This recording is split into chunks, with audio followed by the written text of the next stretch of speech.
আজ 25শে বৈশাখ এই দিনটি আমরা বিশ্বকবি রবীন্দ্রনাথ ঠাকুরের জন্ম জয়ন্তী হিসেবে পালন করে থাকি।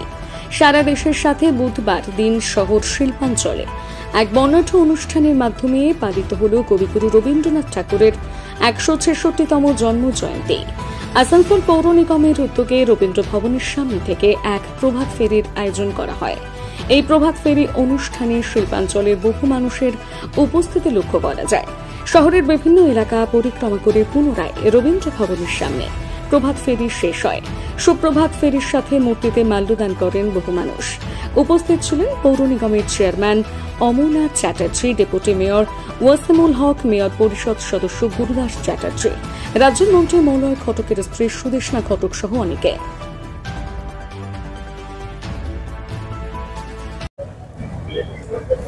আজকে 25শে বৈশাখ রবীন্দ্রনাথের জন্মদিন।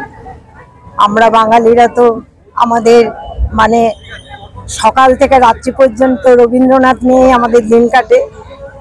এখন যদিও এখনকার জেনারেশন আস্তে আস্তে এই ব্যাপারটা আমাদের বাঙালি সংস্কৃতিটা ভুলে যাচ্ছে, তো যার জন্য তাদেরকে আরো বেশি উদ্বুদ্ধ করার জন্য আমাদের বাঙালি সংস্কৃতি, আমাদের রবীন্দ্রনাথ বা আমাদের আরো যারা সমস্ত গুণীজন আছেন তাদের স্মরণে আমরা এই যে তাদের জন্মদিনগুলো পালন করছি, তাই আমাদের নেক্সট জেনারেশন যাতে আমাদের বাঙালি সংস্কৃতি নিয়ে জানতে পারে।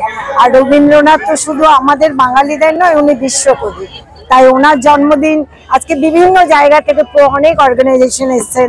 আজ এই রবীন্দ্র ভবনের সামনে আমরা রবীন্দ্রনাথের মূর্তিতে মাল্যদান করছি এবং আমরা ছোটখাটো যে যেমন ভাবে পেরেছি রবীন্দ্র নৃত্য, নাট্য, রবীন্দ্র কবিতা এই সমস্ত আমরা আজকে সবাই করব, পারফর্ম করবে।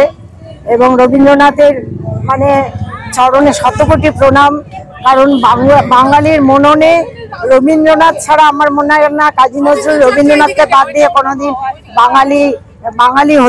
বাঙালির হতে পারে না, অস্তিত্ব হতে পারে না।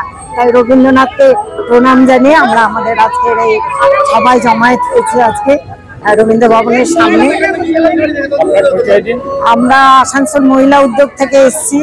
আমরা আসানসোল মহিলা উদ্যোগ, আসানসোল একটা অর্গানাইজেশন, তো প্রত্যেক বছরই আমরা এই রবীন্দ্র জয়ন্তী পালন করি বা পয়লা বৈশাখ, যেগুলো বাঙালিদের উৎসব।